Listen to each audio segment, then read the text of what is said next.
예수님이 이 세상에 오셨을 때 세상 모든 사람들은 이 세 부류로 나누어져 있었습니다.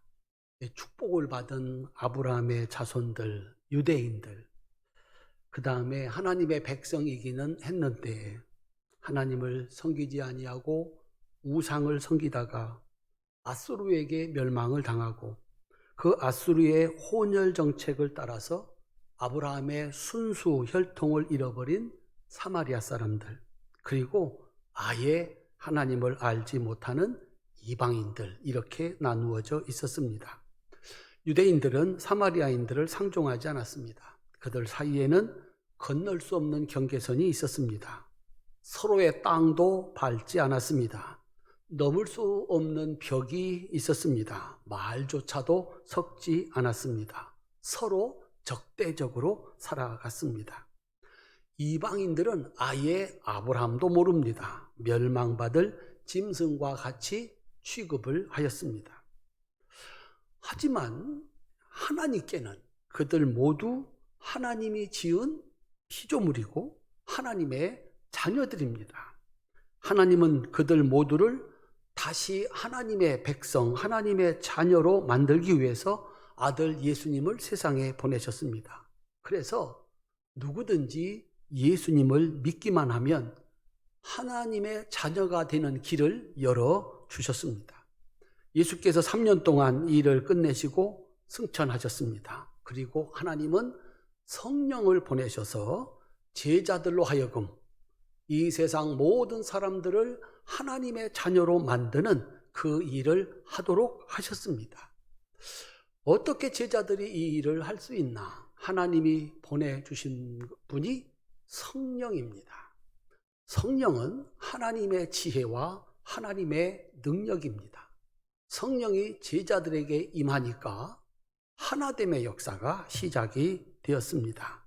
사도행전 2장 8절부터 13절입니다. 오늘은 그저 사도행전은 이야기가 이렇게 진행이 되기 때문에 여러분들이 잘 들으시면 되겠습니다. 오순절날 성령이 임하니까 제자들의 입에서 하나님의 말씀을 전하는데 듣는 사람들은 전부 다 자기 나라 말로 들리는 신기한 역사가 일어났습니다. 우리가 우리 각 사람이 난 곳 방언으로 듣게 되는 것이 어찌 됨이냐? 우리는 바데인과 메데인과 엘람인과 또 메소포타미아, 유다와 갑바도기아, 본도와 아시아, 부르기아와 밤빌리아, 애굽과 및 구레네에 가까운 리비아, 여러 지방에 사는 사람들과 로마로부터 온 나그네, 곧 유대인과 유대교에 들어온 사람들과 그레데인과 아라비아인들이라. 우리가 다 우리의 각 언어로 하나님의 큰 일 말함을 듣는도다 하고 다 놀라며 당황하여 서로 이르되 이 어찌된 일이냐 하며 또 어떤 이들은 조롱하여 이르되 그들이 세술에 취하였다 하더라. 여기 등장하는 나라들의 이름 뭐하러 썼겠습니까? 예수님께서, 하나님께서 전하실 말씀이 얼마나 많은데 그걸 집약을 해서 성경 한 권으로 남겨주셨는데 여기 우리가 알지 못하는 나라들, 알 필요도 없는 나라들의 이름을 굳이 세세하게 적어놓은 이유가 있습니다. 여기 등장하는 나라들의 이름은 예루살렘을 중심으로 해서 동서남북에 있는 나라들입니다. 이 나라들, 세상 모든 나라들이라고 보아도 좋습니다. 이 나라 사람들이 예루살렘에 왔다가 사도들이 설교를 하는 걸 들었는데 전부 다 자기 나라 말로 들리는 겁니다. 그래서 언어가 하나가 되었습니다. 우리의 언어가 성경에서 언제 흩어졌다고 그랬습니까? 노아 홍수 이후에 바벨탑을 쌓다가 하나님께서 그들의 언어를 혼잡게 했다 그랬었습니다. 그래서 말이 통하지 않으니까 각기 흩어져 말이 통하는 사람들끼리 살아가게 된 것입니다. 그래서 그때부터 외국어가 생긴 겁니다. 온 세상으로 퍼져나갔고 그들은 그들의 땅에서 살아가게 된 것입니다. 그런데 성령이 임하시니까 알아듣지 못하던 말들을 다 알아들을 수 있는 언어의 회복, 언어가 하나 되는 역사가 일어났다라고 하는 것입니다. 이게 얼마나 중요한 일이냐 하는 것입니다. 말이 다르면 살 수가 없습니다. 말이 다르다는 것은 생각이 다르다는 겁니다. 말이 통하지 않으면 아무리 가까운 관계라도 함께 살 수가 없습니다. 말이 통하면 누구라도 함께 살 수가 있습니다.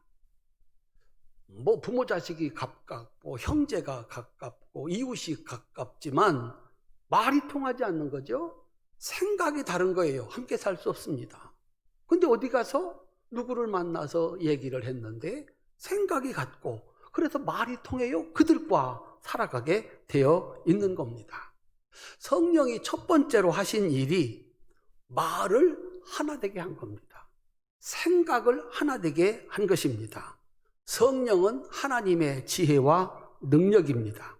성령이 역사하는 곳에는 한 번도 들은 적이 없는 하나님의 말씀을 알아듣는 일이 일어난다. 그래서 이 하나님의 말씀이 국경선의 경계를 넘어서고 인종과 종교의 벽을 허물고 그들이 믿던 거짓신을 버리고 나만 아는 악한 생각을 버리고 하나님을 믿고 서로 함께 사랑하면서 사는 놀라운 역사가 일어난다라고 하는 것입니다. 설명할 길이 없습니다. 이건 하나님이 하시는 일입니다. 어떻게 우리나라에 복음이 들어왔을까요? 하나님도 모르고 예수님도 모르고 선교사들이 와서 구체적으로 가르친 것도 아니고 말이 통하지 않으니까 성경 하나 내던지고 선교를 당했는데 말 배워서 겨우 한다는 것이 예수 천당 불신 지옥 그 정도였는데 그 말 한마디를 듣고 사람들이 예수를 믿었고 교회를 세웠고 오늘까지 이 놀라운 역사를 만들어가는 겁니다. 우리 성도님들이 예수를 믿을 때 어떻게 믿으셨나요? 누가 여러분들에게 잘 가르쳐 주셨나요? 누가? 하나님은 이런 분이고 예수님은 이런 분이고 어떻게 하면 구원을 받고 가르쳐 주셨나요? 아니에요. 그냥 믿어진 거예요. 그래서 우리가 하나님의 자녀가 됐다라고 하는 겁니다. 이것이 성령께서 하시는 일이다라고 하는 것입니다. 오늘 본문의 내용은 성령께서 베드로와 고넬료를 통해서 만들어 가시는 하나님의 역사에 대한 기록입니다. 유대인들만, 제자들만 알던 이 구원의 길, 예수를 믿어서 하나님의 자녀가 되는 이 영광스러운 이 귀한 은혜가, 이 귀한 말씀이 드디어 경계선을 넘어가는 겁니다. 이방인에게로 이 말씀이 넘어가게 됩니다. 그 일을 한 사람이 베드로와 고넬료입니다. 먼저 이 일을 시작한 사람은 베드로입니다. 베드로는 성령의 능력으로 예수를 믿어서 구원에 이르는 진리를 세상 끝까지 전하도록 부름을 받은 12 제자 중에서 대표가 되는 사람입니다. 예수님께서 베드로에게 천국의 열쇠를 주셨습니다. 마태복음 16장 19절입니다. 내가 천국 열쇠를 내게 주리니 네가 땅에서 무엇이든지 매면 하늘에서도 매일 것이요 네가 땅에서 무엇이든지 풀면 하늘에서도 풀리리라. 네가 가서 말하면 열릴 것이다. 네가 말하지 않으면 열리지 않을 것이다. 네가 가서 손을 대면 열릴 것이다. 네가 가서 손을 대지 않으면 열리지 않을 것이다. 내 손에 달렸다. 오순절에 성령이 베드로에게 임하셨을 때 베드로는 예수님이 가지고 있던 하나님의 지혜와 능력을 가진 자가 되었습니다. 그는 몸은 바뀌지 않았습니다. 그냥 베드로입니다. 어부 베드로 그 모습 그대로입니다. 그런데 성령이 그에게 임하셨을 때 그 안에 하나님의 지혜와 능력이 들어오게 된 것입니다. 그래서 그의 말은 곧 하나님의 말씀이 되었고 그가 기도하면 하나님의 능력이 되었습니다. 그래서 하루에 3,000명이나 회개하고 세례를 받았습니다. 그냥 세례를 받았을 뿐만 아니라 그들이 교회에 들어와서 교회 공동체를 만들었는데 그들은 마음과 뜻과 삶이 하나 되는 교회 공동체를 만들었습니다. 사도행전 2장 44절부터 47절까지입니다. 믿는 사람이 다 함께 있어 모든 물건을 서로 통용하고 또 재산과 소유를 팔아 각 사람의 필요를 따라 나눠주며 날마다 마음을 같이하여 성전에 모이기를 힘쓰고 집에서 떡을 떼며 기쁨과 순전한 마음으로 음식을 먹고 하나님을 찬미하며 또 온 백성에게 칭송을 받으니 주께서 구원받는 사람을 날마다 더하게 하시니라. 시간이 필요 없었습니다. 과정이 필요 없었습니다.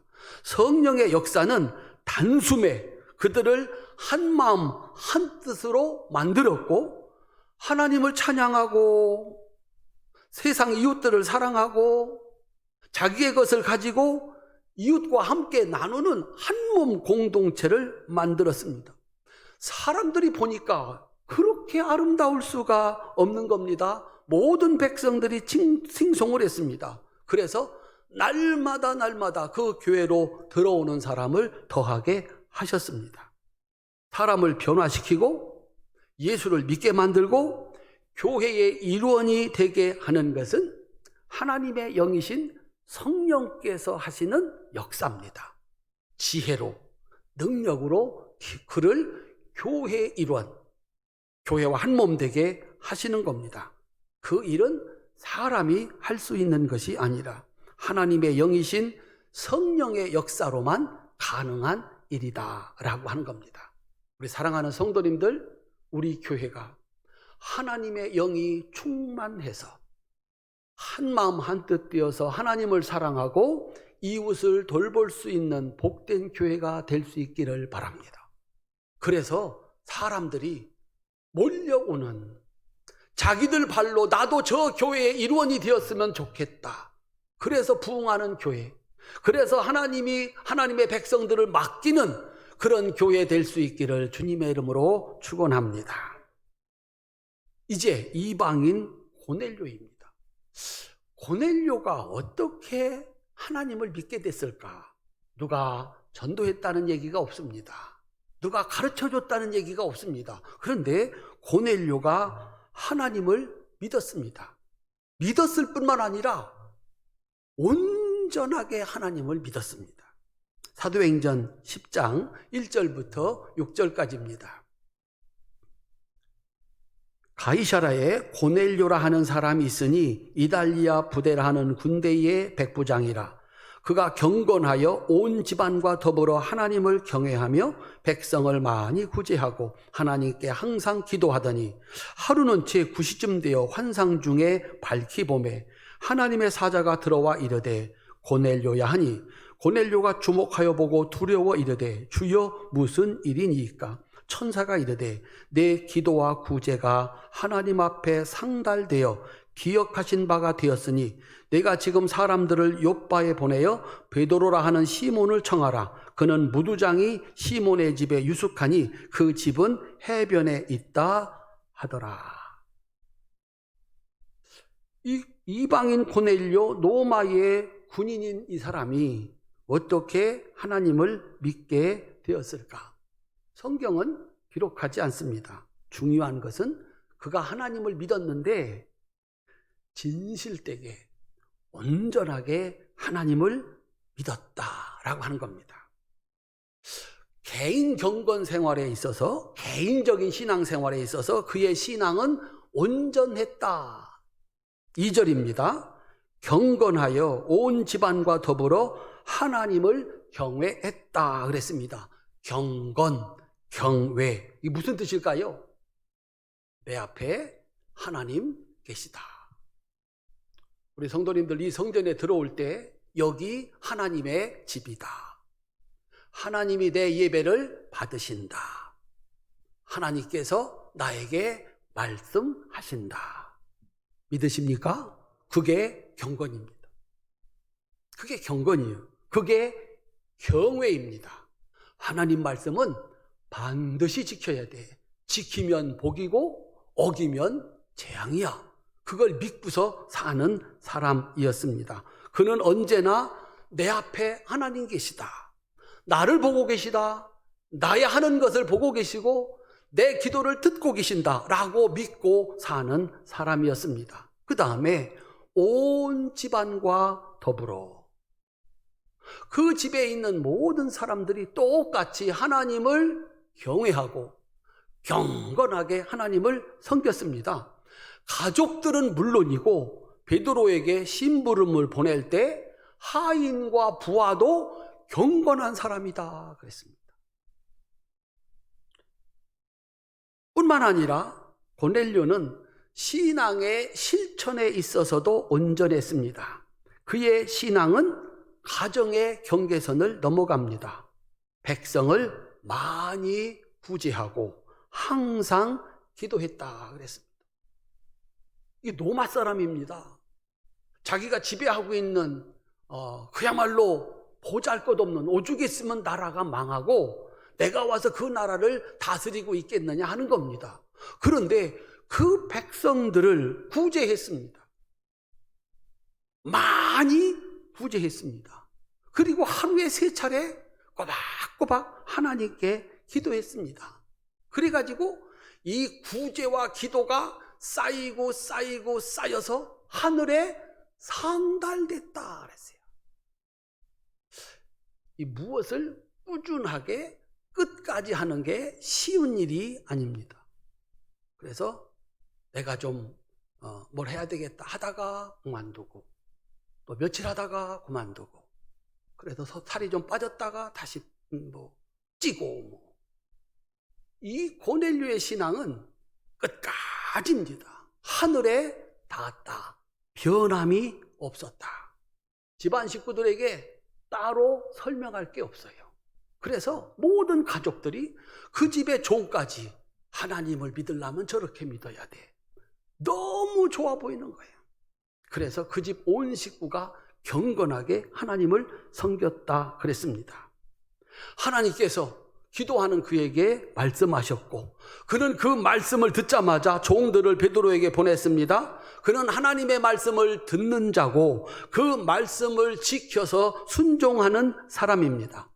하나님께서 이제 유대인들에게 갇혀있던 예수를 믿어 하나님 자녀가 되는 이 영광스러운 소식을 경계선을 넘어 벽을 허물고 이방인에게 전해줘야 되겠는데 이걸 누구에게 맡기겠느냐라고 하는 겁니다. 경쟁자가 여럿이 있으면 그 중에서 한 명을 뽑아야 되는데 경쟁자는 딱 한 명이었습니다. 해당자는 한 명이었습니다. 이 사람에게 이 복음을 맡기면 넘어갈 수 있겠다. 어떻게 고넬료는 그런 믿음을 갖고 그런 신앙생활을 하게 됐을까? 성령께서 하시는 역사입니다. 우리 성도님들도 누가 가르쳐 주어서 글쎄요, 가르쳐 준다고 될까요? 하나님이 이 안에 계셔서 성령은 지혜와 능력이라고 그랬습니다. 이거 해야지 마음을 주시고 그걸 할 수 있도록 능력도 주시는 줄로 믿으시기를 바랍니다. 하나님이 주시는 지혜, 이럴 땐 이렇게 해야 돼. 신앙생활 이렇게 하는 거야. 예배는, 기도는, 헌금은 이렇게 하는 거야. 누가 가르쳐 줬습니까? 그걸 깨닫는 거죠. 그리고 나니까 하나님 일 하겠다고 하는 그 마음이 너무 이쁘고 귀해서 그걸 할 수 있도록 능력을 주시는 것은 하나님의 역사다라고 하는 겁니다. 성령의 감동을 따라 신앙생활하는 사람, 그의 신앙은 온전했습니다. 이제 하나님께서 이 둘을 만나게 하십니다. 사도행전 10장 5절부터 8절입니다. 내가 지금 사람들을 요빠에 보내어 베드로라 하는 시몬을 청하라. 그는 무두장이 시몬의 집에 유숙하니 그 집은 해변에 있다 하더라. 마침 말하던 천사가 떠나매 고넬료가 집안 하인 둘과 부하 가운데 경건한 사람 하나를 불러 이 일을 다 이루고 요빠로 보내니라. 우리 성도님들, 말씀이 들려오는 은혜를 받으시기를 바랍니다. 그 말씀이 하나님께로부터 왔음을 믿고 즉시 움직일 수 있는 은혜가 있으시기를 바랍니다. 그래야 역사가 일어납니다. 성지순례 가면 여기가 코스입니다. 바닷가 무두장이 시몬의 집, 거기 베드로가 있었고 하인들을 그리로 보냈다 그랬습니다. 이제 베드로입니다. 이 고넬료는 설득을 했습니다. 하나님의 말씀을 주셨습니다. 그래서 하인들을 보냈습니다. 이제 베드로를 찾아가십니다. 사도행전 10장 9절부터 16절까지입니다. 이튿날 그들이 길을 가다가 그 성 가까이 갔을 그때에 베드로가 기도하려고 지붕에 올라가니 그 시각은 제6시더라. 그가 시장하여 먹고자 하매 사람들이 준비할새 황홀한 중에 하늘이 열리며 한 그릇이 내려오는 것을 보니 큰 보자기 같고 뇌 귀를 메어 땅에 들이웠더라. 그 안에는 땅에 있는 각종 4발 가진 짐승과 기는 것과 공중에 나는 것들이 있더라. 또 소리가 이르되 베드로야 일어나 잡아먹으라 하거늘 베드로가 이르되 주여 그럴 수 없나이다. 속되고 깨끗하지 아니한 것을 내가 결코 먹지 아니하였나이다 한데 또 두 번째 소리가 있으되 하나님께서 깨끗하게 하신 것을 내가 속되다 하지 말라 하더라. 이런 일이 3번 있은 후 그 그릇이 곧 하늘로 올려져 가니라. 경계선을 넘어 벽을 허물고 마음과 뜻과 생각이 하나 된다는 것이 얼마나 어려운지를 우리에게 알려주는 대목입니다. 베드로는 예수님에게 3년 동안 배웠습니다. 그 배운 것을 가지고 일할 수 있도록 예수님이 친히 인정하시고 임명을 했습니다.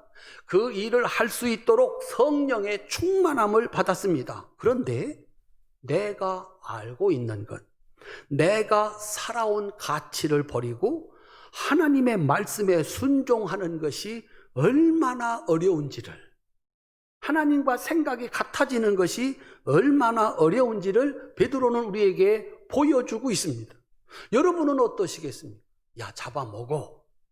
누가 말씀하셨습니까? 하나님이 말씀하셨습니다. 그러면 잡아먹겠습니까? 안 잡아먹겠습니까? 저는 잡아 먹어본 적이 없습니다. 이런 것들은 먹어본 적이 없습니다. 유대인들에게는 먹을 수 있는 것과 먹을 수 없는 것이 명확하게 구분이 되어 있습니다. 부정한 동물과 깨끗한 동물이 구분이 되어 있습니다. 그런데 거기는 깨끗한 동물이 아니라 율법으로 금지된 먹을 수 없는 짐승들만 가득했던 겁니다. 저 이런 음식 먹어본 적이 없습니다. 이건 율법을 어기는 겁니다. 못 먹습니다. 안 먹습니다. 안 먹습니다. 3번이나 하나님의 말씀을 거역했습니다. 베드로는 하나님의 마음과 하나가 되지 못했습니다. 여전히 하나님과 베드로 사이에는 경계선이 있었고 벽이 있었습니다. 여러분들이 아시겠지만 여기 나오는 먹을 수 없는 짐승들, 뭘 가리키는 겁니까? 이방인들입니다.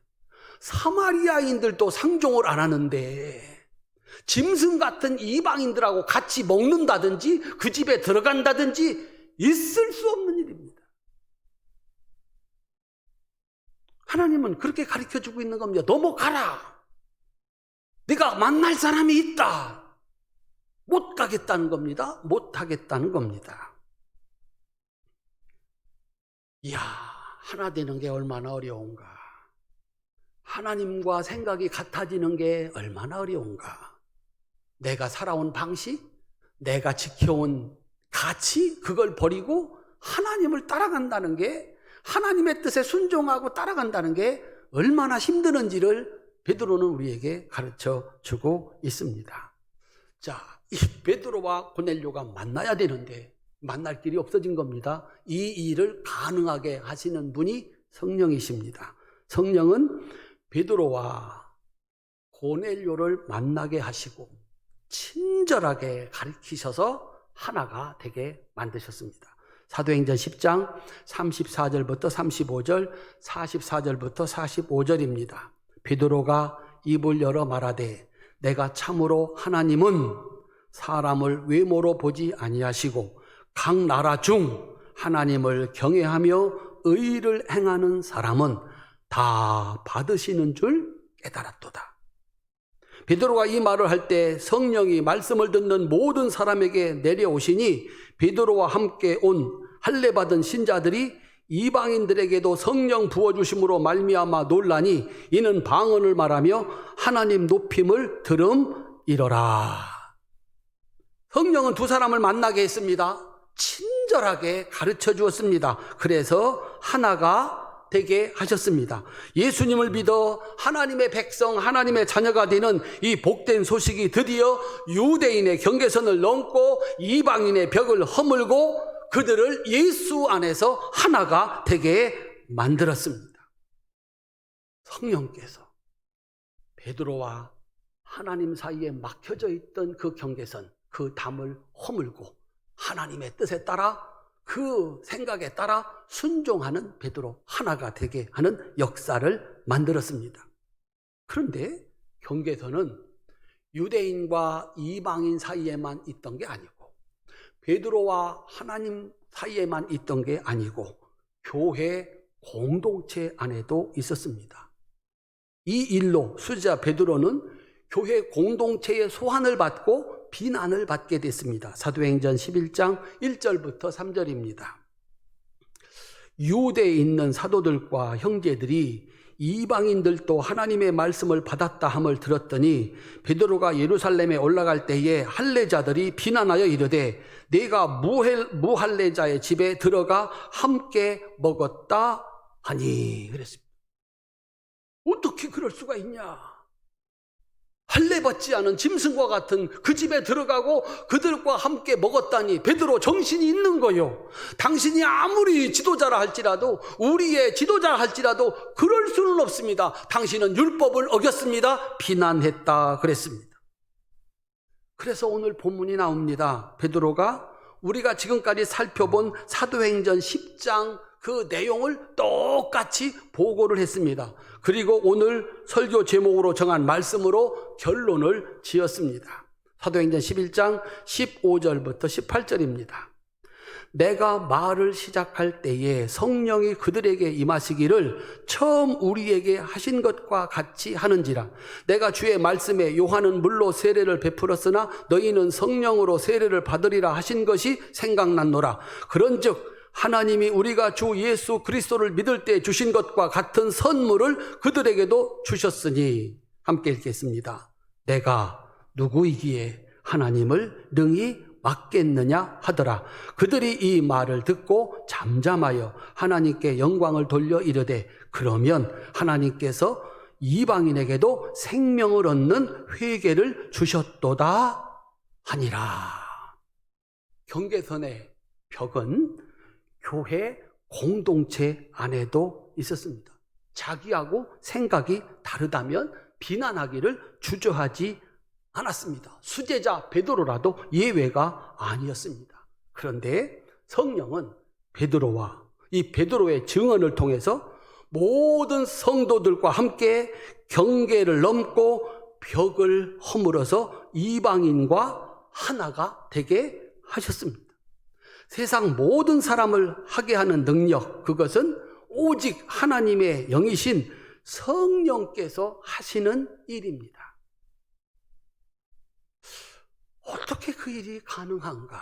그래서 성령이 임했을 때 제자들이 말을 하는데 천하 각국에서 온 사람들이 다 자기 나라 말로 알아듣는 거예요. 사람들이 설명할 길이 없어서 새술에 취했다 그랬습니다. 술 혹시 아직도 잡수고 계신가요? 네, 끊는 게 좋습니다. 술을 먹으면 알코올이 들어가면 알코올이 그 속에서 역사하면 전혀 다른 모습이 보인다. 알코올 힘이 있습니다. 이 사람들 속에 없었는데 없었던 게 나오는 거예요. 그래서 새술에 취했다 그랬습니다. 그들을 바꿨고 그들의 말을 바꿨고 그들의 삶을 바꿨어요. 어떻게 내가 내 힘으로 사람이 어떻게 그게 가능하겠습니까? 그런데 성령께서 그 안에 들어가시면 그분은 하나님의 지혜와 능력이십니다.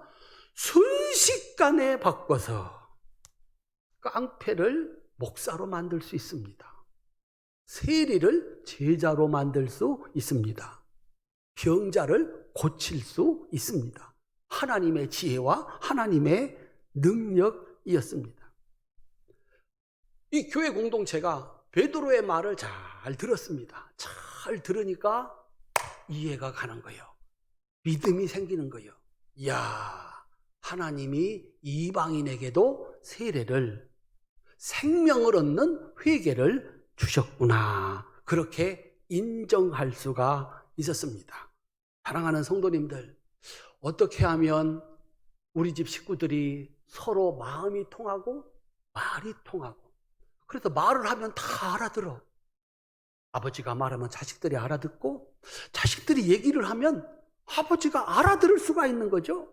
그 집안 행복한 집안이에요. 교회 목사님 말씀하면 성도들이 다 알아들어. 성도들이 말을 하면 목사님이 다 알아들어. 생각이 같기 때문에 그래요. 그 교회는 행복한 교회예요. 나라의 지도자가 얘기하면 백성들이 다 알아들어. 그러면 그 나라는 천국과 같은 나라예요. 어떻게 이런 역사가 일어날 수 있을까? 성령의 강림, 성령께서 하나님의 영이 하시는 일이요. 근데 이 성령이 내려오는 통로가 두 가지라는 것을 우리에게 보여줍니다. 첫째는 기도요. 예수님께서 이 성령 받기를 위해서 간절히 기도해라. 나가서 일하지 말고 여기서 성령이 임할 때까지 기도하고, 그래서 성령이 임하거들랑 가서 일해라. 성령 없이 일하면 어림도 없다. 사람 안 바뀐다. 복음 안 받아들인다. 그러니 일할 생각 말고 성령을 받아라. 그래서 제자들이 부활하신 다음에 40일에 예수님 승천하셨습니다. 그리고 10일 동안 오순절까지 전혀 기도에 힘썼더라. 두 손 높이 한번 드십시다. 하나님, 우리에게 성령을 주옵소서. 하나님의 지혜와 능력, 우리가 제자 노릇해야 되겠는데, 목사 노릇해야 되겠는데, 장로 노릇, 권사 노릇, 집사 노릇, 성도 노릇해야 되겠는데, 이 일을 할 수 있는 지혜와 능력, 성령을 주옵소서.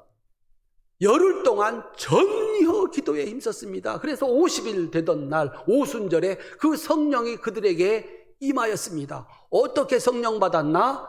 기도하고 또 기도해서 성령을 받았습니다.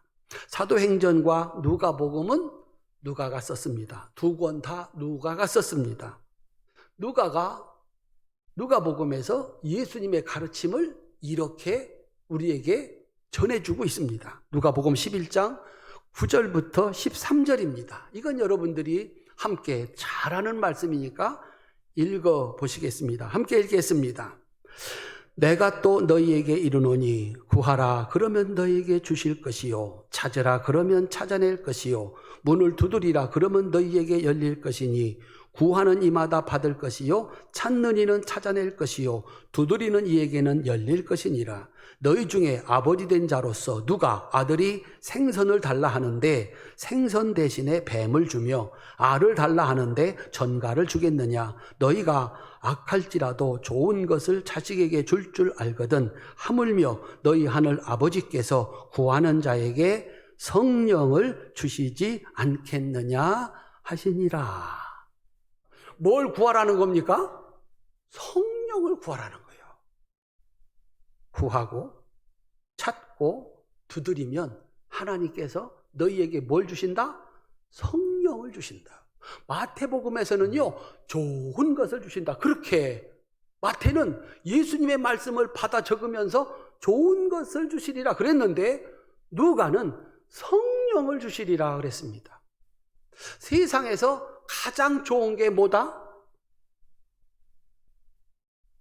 세상에서 가장 좋은 게 뭐다? 성령이다. 하나님의 지혜와 하나님의 능력. 성령이 나와 함께 계시면 다른 모든 것을 다 가진 것과 똑같다. 여러분들 요즘에 뭐 결제하고 뭐 사시는데 현금 갖고 다니세요? 카드 한 장 들고 다니세요? 카드 한 장 들고 다니면 다 사잖아요. 하나님께서 이스라엘 백성들을 사막에서 40년을 데리고 가십니다. 40년 동안 뭘 먹고 살았나요? 40년 먹을 양식 필요합니다. 40년 먹을 물 필요합니다. 40년 동안 입을 옷과 신발 필요합니다. 그거 다 준비해서 그 광야 40년을 지나가야 됩니다. 가겠습니까? 아무것도 필요 없어요. 누구 한 분 있으면? 하나님 한 분 있으면.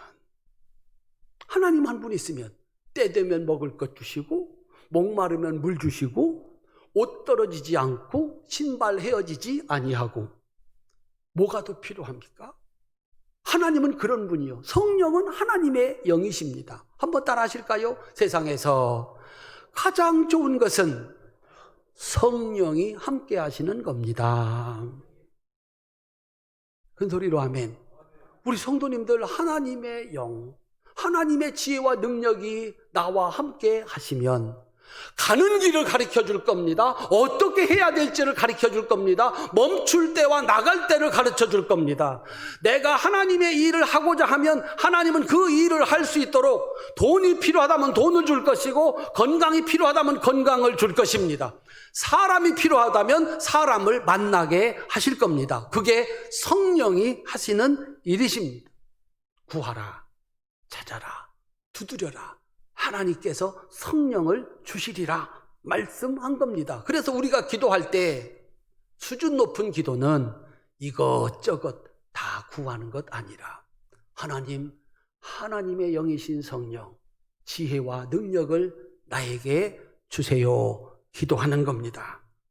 하나님께서 성령 주셔서 그들로 하여금 깨닫게 하시고 하나가 되게 하셨습니다. 그 다음에 성령은 말씀을 듣고 깨닫게 하셨습니다. 베드로의 말을 잘 들었습니다. 종들이 와서 하는 얘기를 베드로가 잘 들었습니다. 이야, 하나님에게는 차별이 없으시구나. 세상 어디에서 어떤 모습으로 살아가든지 믿음을 지키고 의를 행하는 사람을 하나님이 기뻐 받으시는구나. 우리 성도님들, 교회 오셔서 두 가지 하는 겁니다. 하나는 하나님께 기도하는 겁니다. 나에게 지혜를 주시고 나에게 하나님의 능력을 주시옵소서. 또 하나, 말씀을 듣는 겁니다. 말씀을 듣는 겁니다. 그 말씀 속에서 내가 생각했던 거, 야, 이거 내가 잘했네, 꼭 붙잡고 사는. 세상에 나가니까 날 보고 틀렸다고 합니다. 날 보고 어리석다고 그럽니다. 그런데 교회 왔더니 날 보고 잘한대, 그게 맞대, 그거 붙잡고 살아가는 겁니다. 내가 옳은 줄 알고 나 이거 믿고 이거 지키느라고 정말 죽을 똥 살 똥 노력했는데 성경에 왔더니 그거 아니래, 설교 듣다 보니까 그거 아니래. 그러면 버릴 수 있어야 됩니다. 그래야 하나됨의 역사가 가정에서 하나 되고 교회에서 하나 되고 세상에 나가서 하나 되는 놀라운 역사가 일어나는 줄로 믿으시기를 주님의 이름으로 축원합니다. 사람을 나누고 분열시키는 것은 그 뿌리가 창세기에서 하나님의 말씀을 거역하고 자신만 생각하게 한 마귀의 유혹에서 시작이 됐습니다. 이게 뿌리가 얼마나 깊은지, 그리고 그것을 조종하고 그것에 힘이 되어주는 것이 나누게 하고 나누게 하고 나누게 하는 그 힘이 어디에서 오냐면 마귀에서 온다는 사실을 아셔야 됩니다. 마귀가 첫 번째 한 게 뭡니까? 창조주 하나님과 하나님이 빚어 만든 사람을 싸워 나누게 했습니다. 원수가 되게 했습니다. 한 몸이라고 지음을 받은 부부가 싸워서 갈라지게 하고 원수가 되게 했습니다. 한 핏줄이라고 지음받은 아들 둘, 가인과 아벨이 서로 싸워 갈라지고 서로 죽이는 일이 일어나게 되었습니다. 이거 누가 했냐면 마귀가 한 일입니다. 지금도 마귀는 우리들을 갈라놓습니다. 갈라놓고 또 갈라놓고 갈라놓아서 서로 싸우게 만듭니다. 지옥을 만드는 것이 마귀가 하는 일입니다. 그래서 우리가 그저 깃발 세우고 우리 하나 됩시다. 지도자들이 혹은 가정의 부모들이 우리 한 마음 한 뜻 되어서 행복하게 살아야 돼. 그 하나 되는 길을 찾으려고 노력하는데 소용이 없습니다. 잘 가르치면 하나 될까? 행복하게 살 수 있을까? 돈 많이 모으면 우리 행복하게 살 수 있을까? 나라와 나라가 하나 되지 못합니다. 나라 안에도 나뉘어서 하나 되지 못합니다. 자기 당끼리도 또 싸웁니다. 북한이 또 일을 저질렀습니다. 정상 국가가 아니랍니다. 그 국가하고 어떻게 하면 하나 되어서 잘 살 수 있을까? 어떻게? 어떤 사람은 힘을 가지고 밀어붙이면 잘 살 수 있을 거다. 어떤 사람들은 퍼주고 또 용서하면은 우리 함께 잘 살 수 있을 것이다. 여러분은 어떻게 생각하십니까? 그런 일은 없습니다. 그들과 잘 지낼 수 있는 방법 없습니다. 얼마나 어려우냐? 하나 되면 얼마나 어려운지. 사랑해서 부부가 된 사람들, 둘이 하나 되어서 행복하게 사는 일 어렵습니다. 혈육으로 만들어진 가정, 이제 명절 다가옵니다. 어떻게 잘들 지내십니까? 아니, 한 아버지, 한 어머니 밑에 태어났는데 왜 같이 잘 마음 뜻 하나 되어서 행복하게 살지 못합니까? 같이 돈 벌어 먹고 사는 회사 망하면 나 없습니다. 거기도 하나가 되지 못하고 서로 싸웁니다. 하나님의 백성들이 모인 교회에도 한 마음 한 뜻 되어서 사랑하면서 행복하게 신앙생활하는 거 어렵습니다. 나뉘고 또 나뉘고 그렇게 싸우게 하는 것이 마귀의 힘입니다. 마귀를 이길 수 있는 힘은 오직 하나님의 영이신 성령의 능력으로만 가능하다는 사실을 믿으시기를 주님의 이름으로 축원합니다. 이 일을 하라고, 주님 오실 때까지 이 일을 하라고 성령은 교회를 세웠습니다. 교회 와서 기도하고, 교회 와서 말씀 듣고, 성령이 주시는 은혜를 받아서 나가서 한 몸 한 뜻 되어서 행복하게 살라고 교회를 만든 겁니다. 여러분들이 결심하고 노력하면 잘 되겠습니까? 안 됩니다. 교회 와서 기도하셔야 됩니다. 큰 소리로 아멘 합시다. 베드로도 고넬료도 하루 3차례 시간 맞추어 기도했습니다. 하나님 도와주세요. 하나님 도와주세요. 그들은 말씀을 듣는 자들입니다. 듣고 믿고 행하는 자들입니다. 나 오늘 가서 집안 그냥 다 깨버릴래. 내가 지금까지 참았는데 나 더 이상 못 참지. 내가 이번 명절에는 나 뒤집어 엎을 거야. 혹시 그러고 오신 분 있으십니까? 그러니 그러려고 왔는데 목사님 설교하시는데 안 된다고. 그거 우리가 할 수 있는 게 아니라고. 그래서 은혜 받아서 그 마음을 가라앉히고 그 마음을 버리고 나가서 또 하루를 사는 겁니다. 그래서 교회를 세우는 것과 교회를 지키는 것은 세상의 그 어떤 일보다도 가장 귀하고 귀한 일입니다. 예배를 지켜야 되고 설교를 지켜야 되고 기도를 지켜야 되고 이웃사랑을 지켜야 됩니다. 교회에서 예배하고 말씀 듣고 기도함으로 성령의 충만, 지혜와 능력을 힘입을 때 비로소 나가서 하나됨의 역사, 천국을 만들 수가 있다는 겁니다. 따라합시다. 성령 충만을 받으라. 충만이 뭡니까? 가득 찼다. 예수님은 이렇게 가르쳐 주셨습니다.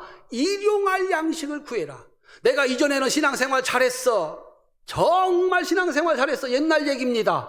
날마다 기도하고 날마다 하나님 말씀 들어서 은혜 받아야 겨우 하루를 살 수 있다는 겁니다. 교회가 그 일을 하는 겁니다. 그래서 교회를 세우고 지키는 일은 세상에서 가장 귀한 일입니다. 만약에 교회를 해하고 예배를 방해한다, 기도드리지 못하게 한다, 받을 수 있는 재앙, 사람이 할 수 있는 가장 악한 일을 하는 겁니다. 발천의 성도님들, 교회 지키시기를 바랍니다. 그 교회 안에서 신앙을 지키시기를 바랍니다. 기도가 멈추어지지 아니하고 말씀 들어 은혜 받는 그 은혜가 멈춰지지 않을 때만 비로소 우리들은 세상에 나가서 성령과 함께 하나됨의 역사를 만들어 갈 수가 있는 것입니다. 사랑하는 성도님들, 좋은 명절입니다. 무엇을 들려보내 왔던 형제들, 왔던 자녀들 무엇을 들려보내겠습니까? 예배 지켜, 기도해, 하나님 말씀 잘 듣고 그 말씀 순종해. 너 혼자 살려고 하지 말고 이웃을 돌보면서 살아. 그러면 그도 살고 그가 있는 곳에 함께 사는 이 복된 역사가 일어나게 되는 줄로 믿으시기를 바랍니다. 건강 잘 챙겨라, 참 좋은 말이에요. 돈 많이 벌어라, 참 좋은 얘기예요. 그런데 그것 가지고 평화는 만들 수 없다.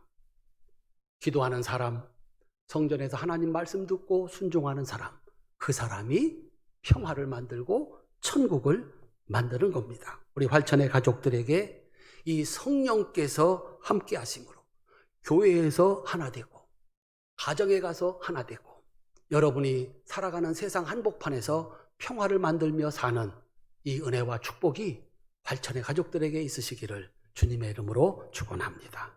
기도하겠습니다.